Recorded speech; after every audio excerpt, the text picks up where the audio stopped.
Nega ekan demaysizmi? Haqiqatan bir xabar keldi. 82 yoshda Qo'qonlik bobomiz rasmi ham turibdi. Ko'rsalar. Ustoz 2012-yilda vafot qilyaptilar. Keyin bir mahali farzandlariga telefon kelyapti, Baqiyga ko'milyapti-da kishi. Sahobalarning juvoniga yaqin ko'milyaptilar. Telefon kelyapti, ustoz. Telefonda kelingizlar deyapti. Endi janozalari mashhur dedilar, ko'payib ketgan ekan. Butun dunyoda janozalarga xalq kelgan ekan. Keyin borsak dedilar, o'sha masjid ahli chaqirdi, ko'ringlar deb, biz odatda boya hozir Imom Malikda aytdik-ku.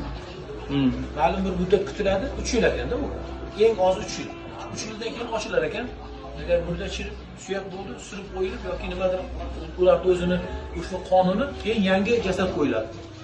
Va 82 yoshli otaxonni ochsalar 10 daqiqa avval ko'milgani turibdilar 3 yildan keyin.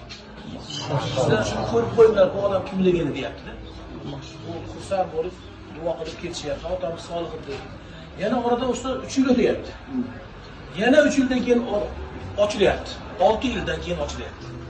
Kelyapti-da, xalq endi deyapti, jamoatim bilan kelinglar, chunki qo'l qo'yasizlar deyapti. Nimaga deyilsa, 6 yildan beri chirimagan zotni endi qiyomatgacha ochilmasin deb qo'ylar ekan Imom Malik o'sha. O'shanga biz bor rozimiz deb qo'l qo'ydik deydi. O'sha bobomizni ko'zimiz bilan ko'rdik. O'sha bola bilan men internet orqali gaplashdim. Hali bizga yana aloqa Abdusamad degan otamiz shu vaqtida shu Qo'qondan ketgan ekanlar. 6 yildan beri vujud jasad 10 daqiqa avval ko'milgan deb turibdi. Nega ekan demaysizmi? Hofizi Qur'on ekan. Alloh hammamizni hofizi qilsin. Nafsimizdan hofizi Qur'onlarni bardavom aylasin. Boshlaringizga izzat, uqor tojlarni kiydiradigan ahlullohlarni aynan sizni naslingizdan kelsin. Alloh. Shoshilib. O'rtalar ochinglar.